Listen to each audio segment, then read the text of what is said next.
Alright guys, we're gonna be unboxing the BaByliss Silver FX. Let's give that a try. I've been waiting for this one. I didn't want to go gold on that. Everybody has a gold one. Let's see. Ooh, pretty dope. Nice. Black blade. Set it on the side. Let's see what else it comes with. I got this one at Sally's. It was on sale on a discount, $160.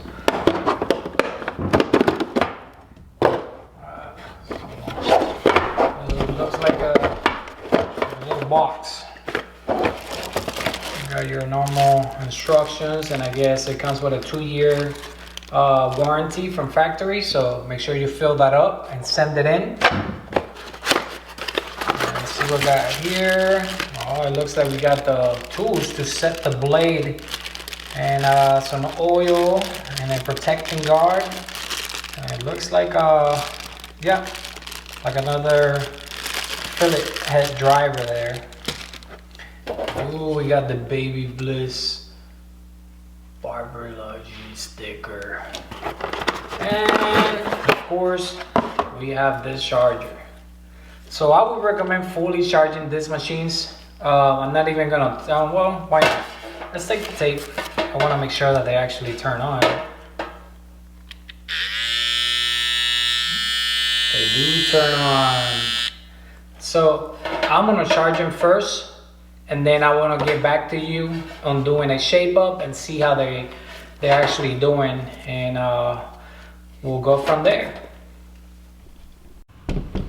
All right, so now that it's finally charged, I was actually thinking I'm gonna, pretty quick, it comes with their own fillet, and it has a special key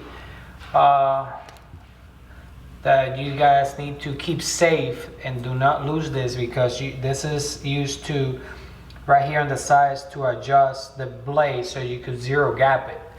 To zero gap it, pretty much, guys, lose these 2 screws back here, take them off, take the blade off, and then you're gonna unloosen these 2 screws in here with this special key, and then you'll be able to adjust the blade if you want. And if I'm not mistaken, I did it earlier and I didn't have to actually remove the back blade. Not too sure about that. You could use different things to make sure, or surface to make sure that it's even. You don't want the teeth to overlap, because you're gonna cut your client, and you don't want that to happen. So pretty much loosen these 2 screws here, and you'll be able to move the cutting blade up a little bit to zero gap it a little bit better, so it's a little bit sharper when you're doing those edges. Pretty much that's it. Make sure that they're tight. If you took the blade off, take the screws here on the back again, tighten it one at a time, and that's about it. It's fully charged, so I can't wait to use it at the shop tomorrow.